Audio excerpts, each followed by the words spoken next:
افریقہ کا ایک صدر تھا، مجھے اب اس کا نام یاد نہیں ہے، وہ کینسر کی وجہ سے سنگاپور کے ایک اسپتال میں اس کی موت واقع ہوئی تھی۔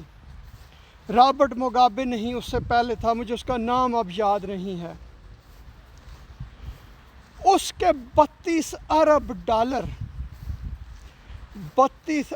ڈالر بہت بڑی رقم ہوتی ہے، جو کہ غیر ملکی بینکوں میں پڑے ہوئے تھے۔ وہ مر گیا، وہ پیسے کسی کے کام نہیں آئے جو اس نے اپنے عوام کی دولت لوٹی تھی۔ تو یہ حال ہوتا ہے کہ جب حکمران اپنے ملکوں کی دولت لوٹ کے دوسری جگہ لے جاتے ہیں، مغربی ممالک میں ان ملکوں کی تو موجیں لگ جاتی ہیں، لیکن ان کی اپنی عوام کے ساتھ بہت بڑی زیادتی ہوتی ہے۔ پھر کیا ہوتا ہے کہ ملک کے پاس پیسے نہیں ہوتے کہ وہ لوگوں کو بنیادی سہولتیں فراہم کر سکیں۔ جب آپ کے پاس پیسے نہیں ہوں گے، آپ نہ تو اسپتال چلا سکتے ہیں، نہ آپ دوسرے محکمے چلا سکتے ہیں۔ وہاں جس میں وہ پنجابی میں کہتے ہیں نا کہ ہر کام پھر تھو تھکڑی سے ہی چلتا ہے۔ جب آپ کے پاس ریسورسز نہیں ہوں گے، آپ اپنا نظام اسپتال ہی لے لیں، اگر آپ اس کو جدید نہیں کریں گے تو وہاں پہ پھر آگ بھڑکے گی۔ یہ بنیادی طور پہ جو لوٹنے والے لوگ ہوتے ہیں وہ لوگ اس کے ذمہ دار ہیں۔ ہمیں ہاتھی کی دم کو نہیں پکڑنا چاہیے، ہمیں پورے ہاتھی کو پکڑنا چاہیے۔ کہ آپ یہ دیکھیں کہ لوٹ مار کر کے وہ پیسہ باہر لے گئے عوام کا، اب آپ کے اسپتالوں میں آگ تو بھڑکے گی۔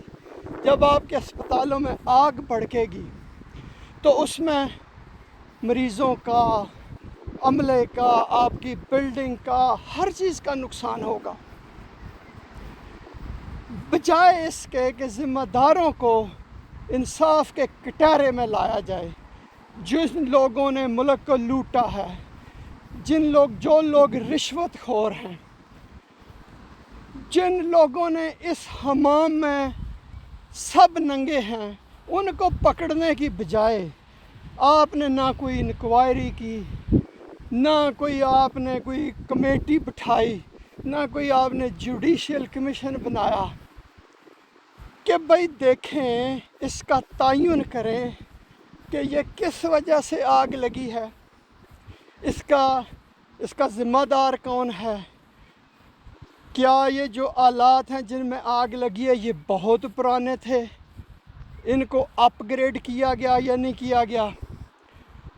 تو بس ایک شوق ہے کہ ڈسمس کر دو۔ ایک وکیل صاحب بڑے مشہور تھے، تو ان کو لوگ بڑا پسند کرتے تھے، کہتے تھے کہ وکیل صاحب جلے بحث ہوئی نا، اٹھے دے نہ اٹھ کے دے گالی کڈی جج کی۔ وکیل صاحب بحث وچ نہ اٹھے دے انہاں جا کے تھپڑ ماریا جج کی۔ اچھا، لوگوں کو واہ واہ واہ واہ، اس وکیل کی بڑی مشہوری کہ جی بڑا جی زبردست وکیل ہے۔ تو یہ ہمارے لوگوں کی بھی نفسیات ہے کہ جو بندہ بغیر سوچے سمجھے، بغیر انکوائری کیے بندے کو ڈسمس کر دے جا کے، پتہ ہی نہیں کہ ذمہ دار کون ہے، کیوں ہے، تو لوگ کہیں کہ واہ واہ کیا بات ہے، کیا بات ہے۔ میری یہ تجویز ہے کہ آزادانہ جوڈیشل کمیشن بنایا جائے، جوڈیشل کمیشن بنا کے ذمہ داروں کا تعین کر کے ان کو سزا دی جائے، اور جن صاحبہ نے پرنسپل کو ڈسمس کیا ہے، ایم ایس کو ڈسمس کیا ہے، ان سے بھی جواب طلبی کی جائے، اور ان سے پوچھا جائے کہ آپ کے پاس کیا اختیار ہے کہ آپ نہ سوچا نہ سمجھا، بس صرف یہ کہ بلے بلے ہو جائے گی جی کہ بڑا جی جناب ڈسمس کر دیا ہے، لوگ آپ کو ووٹ دیں گے۔ میں ابھی ایک تجزیہ سن رہا تھا ایک ان کے عماد یافتہ صحافی کا، وہ بڑی تعریفیں کر رہا تھا